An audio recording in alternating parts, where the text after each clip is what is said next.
Hello दोस्तों, नमस्कार। आपका हमारे इस यूट्यूब चैनल पर हार्दिक स्वागत है। दोस्तों, आज आप हमारे इस वीडियो पर आपको प्रेडनिसोलोन इंजेक्शन के बारे में डिटेल से जानकारी दिया जाएगा। तो साथियों, आप प्लीज़ हमारे इस वीडियो को लास्ट तक देखें और आपको एक अच्छा जानकारी मिल सके। तो फ्रेंड्स, जैसे कि जो प्रेडनिसोलोन इंजेक्शन है, इसके बारे में आपको डिटेल से जानकारी दिया जाएगा फ्रेंड्स। और जो ये प्रेडनिसोलोन इंजेक्शन है, जिसका साल्ट नेम होता है प्रेडनिसोलोन एसीटेट, जो 1 ml में 10 mg होता है। और फ्रेंड्स, आप इसका उपयोग किन किन पशुओं में कर सकते हैं। आप इस इंजेक्शन का उपयोग गाय, भैंस, भेड़, बकरी, डॉग, इन सभी जितने भी रूमिनेंट और नॉन रूमिनेंट एनिमल हैं, जुगाली करने वाले और बिना जुगाली करने वाले, उन दोनों प्रकार के पशुओं में इसका दिया उपयोग किया जा सकता है। और यह जो मेडिसिन है, एक कॉर्टिकॉस्टेरॉइड मेडिसिन है, जो बहुत ही अच्छा मेडिसिन होता है। और इस इंजेक्शन का उपयोग आप सभी प्रकार के डिसीज़ में आप इसका उपयोग कर सकते हैं। लेकिन इसे लाइफ सेविंग मेडिसिन कहा जाता है, क्योंकि यह पशु में हार्ट रेट को बढ़ाता है और पशु को लाइफ को सेव करता है। साथ ही साथ पशु में ग्लूकोज लेवल को बढ़ाता है, क्योंकि यह एक ग्लूकोकॉर्टिकॉस्टेरॉइड मेडिसिन है, प्रेडनिसोलोन। तो फ्रेंड, आप इसका उपयोग पशुओं में अगर कोई भी प्रकार की शरीर में अगर ग्लूकोज लेवल बहुत डाउन हो चुका है, तो आप इसका यूज कर सकते हैं। यह पशु में ग्लूकोज लेवल को बढ़ाने में बहुत ही अच्छा भूमिका रहता है। और इसका उपयोग अगर किसी भी प्रकार की सूजन हो, तो आप इसमें यूज कर सकते हैं। चाहे वह सूजन कोई भी कारण हो, चाहे वो डेमेटस स्वेलिंग हो या किसी भी प्रकार के सूजन को कम करने में बहुत अच्छा इसका रिजल्ट देखने को मिलता है। और इसका उपयोग आप पशुओं में अर्थराइटिस में कर सकते हैं। साथ ही साथ पशुओं में अगर लंगड़ा के चल रही है, लेमनेस है, बहुत ज़्यादा लंगड़ा के चलती है, तो आपको इन दोनों बीमारी में इसका बहुत ही अच्छा उपयोग किया जाता है। तो आप अर्थराइटिस और लेमनेस में इसका उपयोग कर सकते हैं। अगर पशु को कोई भी मेटाबॉलिक डिसीज है, उसमें आप इसका यूज कर सकते हैं। जैसे कि पशु को कीटोसिस हो गया है या हाइपोग्लाइसीमिया हो गया, उसमें आप इसका यूज कर सकते हैं। और इसका उपयोग फ्रेंड्स, आप जैसे कि सिंपल इंडाइजेशन है, उसमें भी आप इसका यूज कर सकते हैं, या कॉन्स्टिपेशन, जो भी मेटाबॉलिक डिसीज़ है, आप इसमें यूज कर सकते हैं। और फ्रेंड्स, इसका उपयोग आप एलर्जिक रिएक्शन, अगर पशु में कोई प्रकार की एलर्जिक रिएक्शन है, उसमें यूज कर सकते हैं। साथ ही साथ पशु को सर्दी खांसी है, तो उसमें आप इसका यूज करना चाहिए। प्रेडनिसोलोन बहुत ही अच्छा रिजल्ट देता है। जो भी स्टेरॉइड मेडिसिन है, सर्दी खांसी है, निमोनिया है, इसमें आपको इसका यूज करना चाहिए। और कोई भी प्रकार की जैसे पायोमेट्राइटिस में बहुत ज़्यादा स्वेलिंग हो चुकी है, तो आप स्टेरॉइड यूज कर सकते हैं।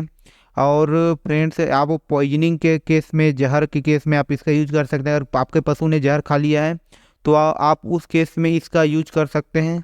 और एक लाइफ सेविंग मेडिसिन है, तो अगर आपके पशु की डेथ होने वाली है, तो उस कंडीशन में आप इसका यूज कर सकते हैं। साथ ही साथ फ्रेंड, इसका उपयोग आप लो टेम्परेचर में यूज कर सकते हैं, क्योंकि ये पशु में टेम्परेचर बढ़ाने में बहुत ही अच्छा रिजल्ट देखा जाता है। तो आप इसका उपयोग लो टेम्परेचर में करना चाहिए, जिससे ये पशु का टेम्परेचर को हाई कर दे। अगर कोई भी प्रकार की बाइट हो गया, अगर मतलब जैसे कि एलर्जिक रिएक्शन या बाइट, मतलब जैसे कि आपके पशु को कीड़े ने काट दिया है, उसमें आप इसका यूज कर सकते हैं। साथ ही साथ अगर आपके पशु में जैसे कि पार्चुरेशन कराना है, तो आप इसका इस्तेमाल कर सकते हैं। क्योंकि लेकिन अगर आपका पशु जब उसका डेट हो गया है कि अब इसका मतलब डिलीवरी लेबर पेन स्टार्ट होने वाला है, और सर्विकल जो सर्विक्स के फोल्ड है वो ओपनिंग नहीं हो रहा है, तो उस कंडीशन में इसका यूज कर सकते हैं। लेकिन आप इसके स्थान पर कोई अदर मेडिसिन जैसे कि क्लोरप्रिस्टोनोल का यूज कर सकते हैं। और फ्रेंड्स, इसका उपयोग पार्चुरेशन कराने में भी किया जाता है, डेक्सामेथासोन है या प्रेडनिसोलोन का भी। साथ ही साथ इसका उपयोग आप ज्वाइंट में अगर कोई भी प्रकार का इन्फेक्शन हो, तो एक कॉर्टिकोस्टेरॉइड मेडिसिन के रूप में ज्वाइंट में सूजन को कम करने के लिए यूज किया जा सकता है। साथ ही साथ इंट्रा आर्टिकुलर में आप जेंटामाइसिन या स्टेप्टोपेनिसिलिन इंजेक्शन के साथ मिलाकर इसे आप यूज कर सकते हैं इंट्रा आर्टिकुलर रूट से। और दोस्तों, जैसे इसकी अगर हम डोज के बारे में बात करें, तो इस इंजेक्शन को आपको 50 kg बॉडी वेट पर 1 ml तक दे सकते हैं। और जो बड़े पशु हैं, उनमें आप 10 से 12 ml तक दे सकते हैं। और जो भेड़ बकरी हैं, आप उसे 1 से 2 ml आप दे सकते हैं पर डे।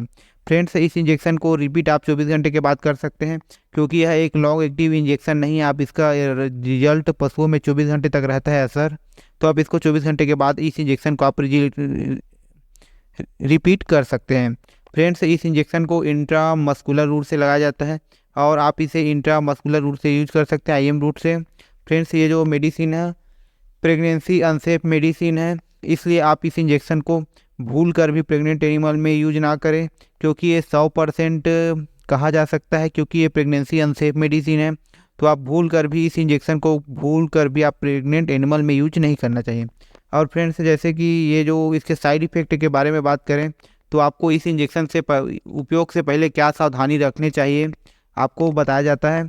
तो फ्रेंड्स, इसमें आपको जो भी पशु है उसमें अगर मिल्किंग एनिमल है, आपको मिल्किंग एनिमल में भूल कर भी इस इंजेक्शन को यूज नहीं करना चाहिए। अगर आप इस इंजेक्शन का यूज करते हैं तो उस एनिमल का दूध देना बंद कर देगा, क्योंकि पशु का दूध को सोख देता है। और अगर पशु का दूध कम हो जाता है, भूल कर भी प्रेग्नेंट एनिमल में यूज ना करें। और इस मेडिसिन को आप 2-3 दिन से ज़्यादा यूज नहीं करना चाहिए, क्योंकि ये एक ग्लूकोकोर्टिसोइड मेडिसिन है।